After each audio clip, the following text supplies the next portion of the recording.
I want to speak with you about our nation's unprecedented response to the coronavirus outbreak that started in China and is now spreading throughout the world. Today, the World Health Organization officially announced that this is a global pandemic.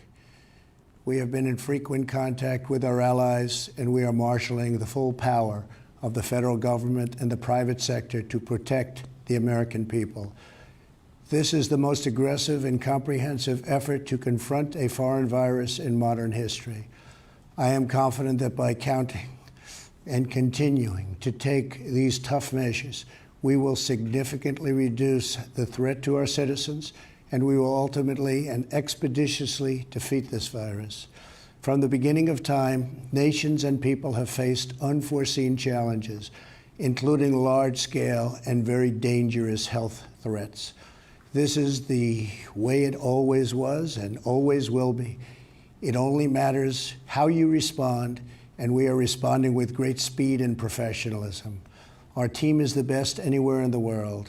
At the very start of the outbreak, we instituted sweeping travel restrictions on China and put in place the first federally mandated quarantine in over 50 years.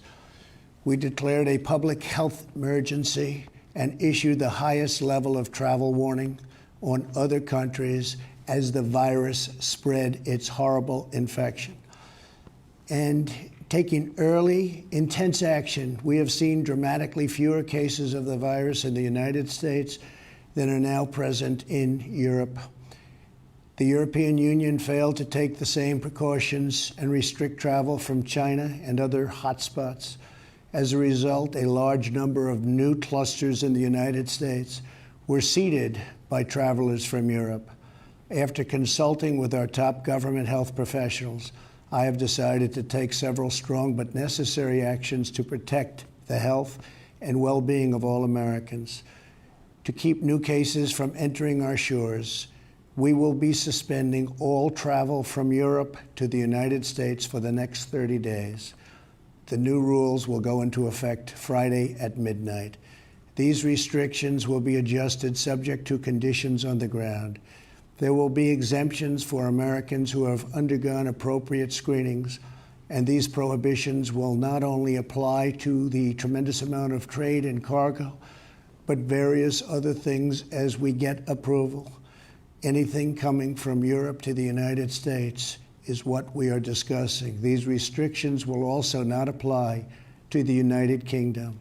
At the same time, we are monitoring the situation in China and the South Korea, and as their situation improves, we will reevaluate the restrictions and warnings that are currently in place for a possible early opening. Earlier this week, I met with the leaders of health insurance industry who have agreed to waive all co-payments for coronavirus treatments, extend insurance coverage to these treatments, and to prevent surprise medical billing. We are cutting massive amounts of red tape to make antiviral therapies available in record time. These treatments will significantly reduce the impact and reach of the virus. Additionally, last week I signed into law an $8.3 billion funding bill to help CDC and other government agencies fight the virus and support vaccines, treatments, and distribution of medical supplies. Testing capabilities are expanding rapidly day by day. We are moving very quickly. The vast majority of Americans, the risk is very, very low. Young and healthy people can expect to recover fully and quickly if they should get the virus. The highest risk is for elderly population with underlying health conditions. The elderly population must be very, very careful. In particular, we are strongly advising that nursing homes for the elderly suspend all medically unnecessary visits. In general, older Americans should also avoid non-essential travel in crowded areas.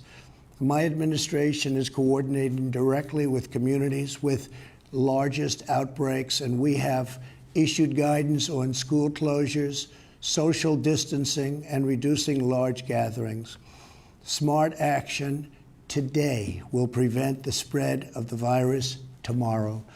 Every community faces different risks, and it is critical for you to follow the guidelines of your local officials who are working closely with our federal health experts, and they are the best. For all Americans, it is essential that everyone take extra precautions and practice good hygiene. Each of us has a role to play in defeating this virus. Wash your hands, clean often used surfaces, cover your face and mouth if you sneeze or cough, and most of all, if you are sick or not feeling well, stay home. To ensure that working Americans impacted by the virus can stay home without fear of financial hardship, I will soon be taking emergency action, which is unprecedented, to provide financial relief. This will be targeted for workers who are ill, quarantined, or caring for others due to coronavirus. I will be asking Congress to take legislative action to extend this relief. Because of the economic policies that we have put into place over the last 3 years, we have the greatest economy anywhere in the world by far. Our banks and financial institutions are fully capitalized and incredibly strong. Our unemployment is at a historic low. This vast economic prosperity gives us flexibility, reserves, and resources to handle any threat that comes our way. This is not a financial crisis.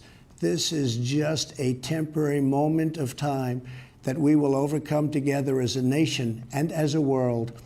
However, to provide extra support for American workers, families, and businesses, tonight I am announcing the following additional actions.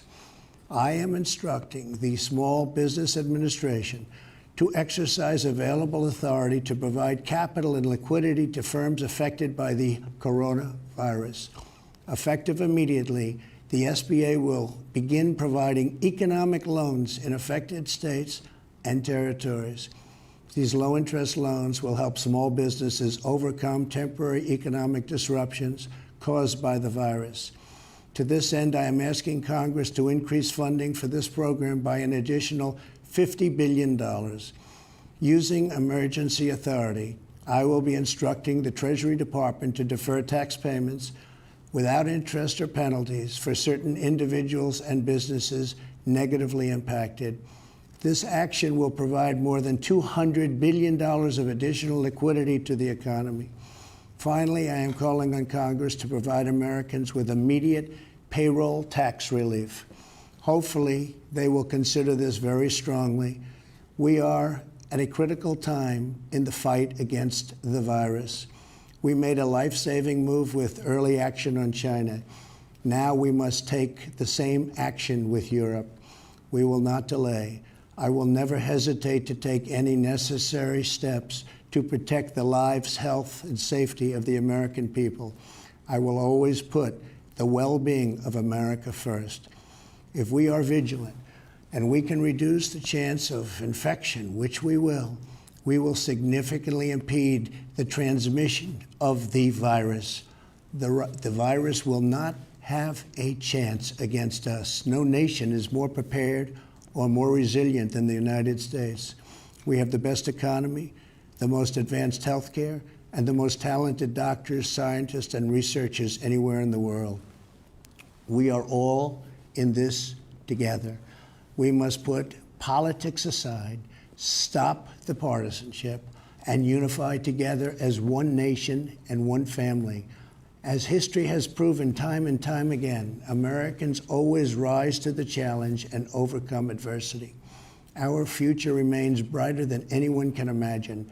Acting with compassion and love, we will heal the sick, care for those in need, help our fellow citizens, and emerge from this challenge stronger and more unified than ever before.